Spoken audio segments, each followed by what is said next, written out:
ഞങ്ങളെ വീടിൻ്റെ തൊട്ടപ്പുറത്തുണ്ടായ സംഭവട്ടെന്ന് ഭയങ്കരമായിട്ട് തീ പിടിച്ചിട്ട് ആകെ എന്താ പറയുക, ഞങ്ങളൊക്കെ ആകെ പെട്ടെന്ന് ചോദിച്ചു വീട്ടിലേക്കൊക്കെ എടുക്കുമെന്ന് ചോദിച്ചു. അമ്മതിൽ തീയട്ട വന്നിരുന്നു. ഭാഗ്യത്തിന് എല്ലാം രക്ഷപ്പെട്ടു. ആദ്യമേ ചെറുതായിട്ട് അവിടെ അങ്ങനെ പുകയുണ്ടായിരുന്നു. അപ്പോൾ ഞങ്ങൾ ജസ്റ്റ് വെള്ളം അടിച്ചു കൊടുത്ത് നിർത്തി. പക്ഷേ ആ വീട്ടുകാർ വന്നിട്ട് വെറുതെ കപ്പിൽ ഇങ്ങനത്തെ ഒഴിച്ചു കൊടുത്തിട്ടിരുന്നു അവർ. അത് പിന്നീട് കൂടി വന്നു. ആകെ ഇതായി. ഞങ്ങൾക്ക് കറണ്ടാരെ വിളിക്കണോ ഫയർഫോഴ്സിനെ വിളിക്കണോ ആകെ ഒന്നും ആ സമയത്ത് ആരെ വിളിക്കേണ്ടതെന്നൊന്നും അറിയണില്ല. ഭയങ്കര ടെൻഷനായിരുന്നു. കുട്ടികളൊക്കെ സമയത്തേക്ക് വേഗം മാറ്റി ഓടിക്കോന്നില്ല. തന്നെ നമ്മളെ കയ്യിൽ നിന്ന് വിട്ട് ഇനി പറ്റില്ല എന്നുള്ളൊരു കാരണം കറണ്ടും ഉണ്ട് അവിടെ. ലൈൻ കമ്പി ഇങ്ങനെ പോയിക്കൊണ്ടിരിക്കണം മേൽക്കൂടെ.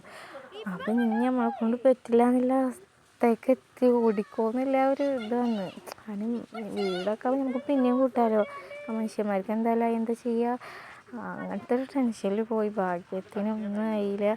കറക്റ്റ് സമയത്ത് തീ അണഞ്ഞ് പിന്നെ കുറച്ചൊന്നൊക്കെ കുറഞ്ഞപ്പോൾ അടുത്തുള്ളവരൊക്കെ വന്ന് അപ്പുറത്തുനിന്നൊക്കെ വെള്ളം അടിച്ച് സെറ്റ് ചെയ്ത്. ഭാഗ്യത്തിന് എന്താ പറയുക, കാണുമ്പോൾ തന്നെ പേടിക്ക് വോയിസ് എടുക്കുമ്പോൾ ഇങ്ങനെ ഇതാവുക.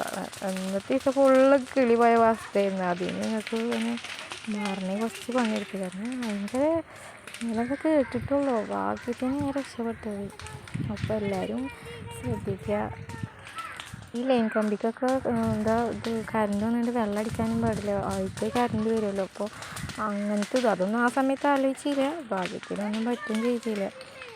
ഈ കത്തിക്കൊണ്ട് ഇങ്ങനെ നല്ല തീയേറ്റ് വന്നത് പച്ച മരം നിന്ന് കത്തണം അപ്പുറത്തെ. കാരണം അപ്പുറത്തൊക്കെ ഉണങ്ങിയതുണ്ടായിരുന്നു. പിന്നീട് മരത്തിമ്മക്ക് എടുത്ത് തൊട്ടപ്പോഴത്തെ ഞങ്ങളെ വീടിൻ്റെ മരമൊക്കെ നിൽക്കുന്നുണ്ട്. വീടുമുണ്ട്. അപ്പുറത്തൊക്കെ നിറച്ച് വീടുകളാണ്.